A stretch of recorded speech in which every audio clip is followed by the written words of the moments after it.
kailangan. Dati mo pag-ibig mo lang ako, pakiyalaan. Kasama kita kailangan. Batoy!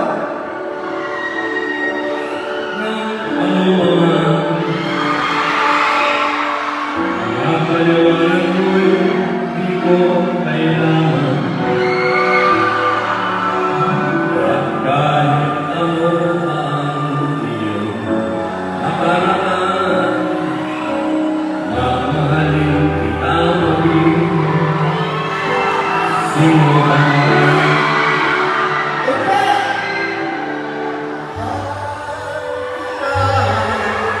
Pagkat mahal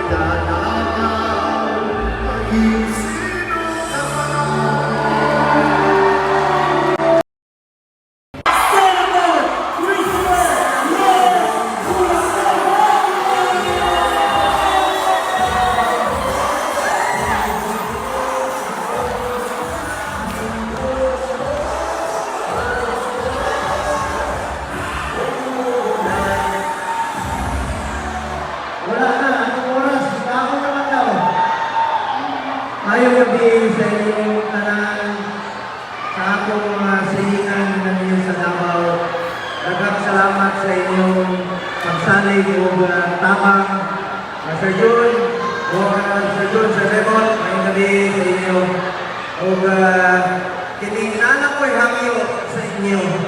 Palihog lang, ako taga-Davao lang ko. Hindi na ako kahit kaso ng akong storya. Daghang salamat sa inyong pagsaling kanako. Kung dili na ko sayangon ang inyong saling na gihatag kanako. Muserbisyo ko para sa inyong tanan. Mga youth, chairman ko sa Committee on Health, Sports ug Youth sa Senado. Kaya baluman ko akong prioridad daw, Malasakit Center, natay Malasakit Center dire sa Tagum na sa Davao Region 167 sa Tibok, Pilipinas. Ikaduwa, Super Health Center, natay 11 ka Super Health Center kani sa Davao. Ikatulo, Specialty Center. Chairman ko sa Committee on Sports, mga kabatanunan, kamoy kinaupaw aling atong nasod.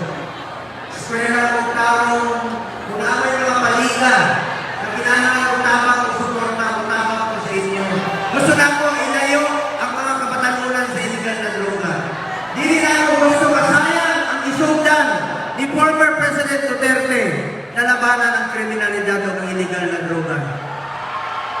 Mga kapatanunan, naatay eskwelahan sa New Clark City, National Academy of Sports. Isa ko sa author o co-sponsor. Proud lang ko bilang chairman sa Committee on Sports. Nakuha nato ang first ever gold sa Tokyo Olympics 2020. O karon nakaduha ka gold na sa Paris Olympics, di ba? Kung mga kapatanunan, lipay kayo ko para sa inyo. Hangyo lang ko sa inyo, alamdaan ninyo inyong magulang, ginikanan. Ako proud parent ko. Kaya na ako'y anak na CPA lawyer na bago lang ipasa last year. Summa cum laude sa Alasan 2019 karon class valedictorian sa College of Law sa Ateneo sa Manila. Pareho po ninyo na mga kapatanunan. Sa Commission on Appointments, Congressman Rodante Marcoleta, palihog lang atong tabangan, hangyo lang ko sa inyo. And of course, ang atong amigo, Attorney Vic